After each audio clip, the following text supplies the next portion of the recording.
ઘણી વખત શું થાય કે મેરેજ રજીસ્ટ્રેશન થઈ જાય, લવ મેરેજ કરેલા હોય, મેરેજ રજીસ્ટ્રેશન થઈ જાય, પોલીસ સ્ટેશનમાં તમે કામકાજ કરવા માટે બધા નિવેદનો અને બધી વસ્તુ નોંધાવી દો છો, છતાં પણ છોકરીવાળા જે હોય તે ખૂબ જ માથાભારે પ્રકૃતિના હોય ને એ લોકોને સંતોષ જ નથી થતો આ બધી બાબતમાં. એ લોકો કાયદો હાથમાં લેવાની કોશિશ કરતા હોય છે.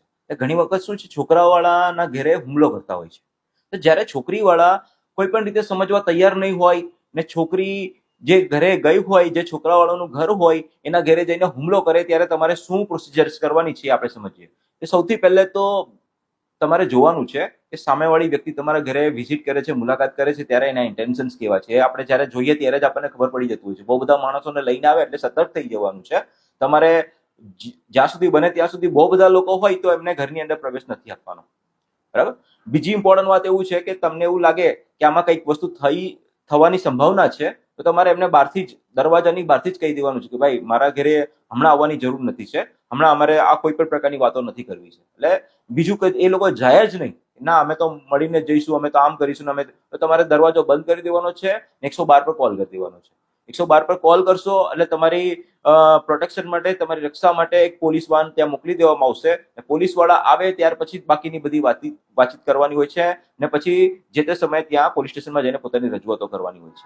એટલે આ પહેલે સાવધાની વાળા પગલા લેવાના છે. છતાં પણ કંઈક હુમલો થઈ જ જાય છે, કોઈક વસ્તુ તમારા ઘરે બદતમીઝી થઈ જ જાય છે, ઝઘડો થઈ જાય છે, તો પછી તમે કઈ કઈ પ્રકારની કલમો દાખલ કરી શકો. અગર તમારા પર જીવલેણ હુમલો થઈ જાય છે, તમારા પર તમને ધમકીઓ આપવામાં આવે છે, તો મેં કેપ્શનની અંદર બધી કલમો લખીને આપેલી છે, આપણે સમજી લઈએ. 330 પ્રમાણે તમે ઘરમાં બળજબરીથી ઘૂસવા બાબતનો તમે કેસ દાખલ કરી શકો. BNS ની કલમ 189 હેઠળ ગેરકાયદેસર રીતે એ લોકો ભેગા થયા હતા એ પ્રકારનો તમે ગુનો દાખલ કરી. 194 પ્રકારનો જે જાહેર સુલેસાતીનો ભંગ છે એ પ્રકારનો તમે ગુનો દાખલ કરી શકો છો. કોઈ હથિયાર લઈને આવેલા હોય તો 118(2) અંડર સેક્શન 2 પ્રમાણે તમે ઘાતક હથિયારો વડે ઈજા કરવાની કોશિશ કરવામાં આવી રહેલી હતી એ બાબતો તમે ગુનો દાખલ કરી શકો. 351(2) પ્રમાણે તમે જાનથી મારી નાખવાની ધમકી આપેલી છે એ પ્રકારના બધા ગુનો દાખલ કરી શકો છો. પણ જ્યારે તમે ગુનો દાખલ કરવા માટે જાઓ, FIR કરવા માટે જાઓ ને, ત્યારે તમારી પાસે આ જે તે ઘટના થઈ છે એના વિડીયો રેકોર્ડિંગ્સ,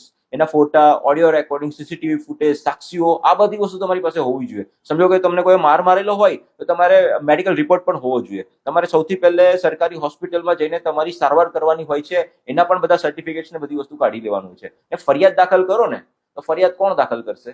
આ જે બેન હોય છે ને, જે છોકરી હોય છે ને, એ જ ફરિયાદ દાખલ કરશે. એના દ્વારા ફરિયાદ દાખલ કરાવડાવો કે મેં આવી રીતે લગ્ન કરેલા હતા, મારા ઘરે આવીને મારા પતિના ઘરવાળા લોકોને મારા પતિ પર આવી રીતે હુમલો કરવાની કોશિશ કરવામાં આવી રહી છે, યા તો હુમલો કરી દેવામાં આવેલું છે. તો આવી રીતે તમે તમારો બચાવ કરી શકો છો.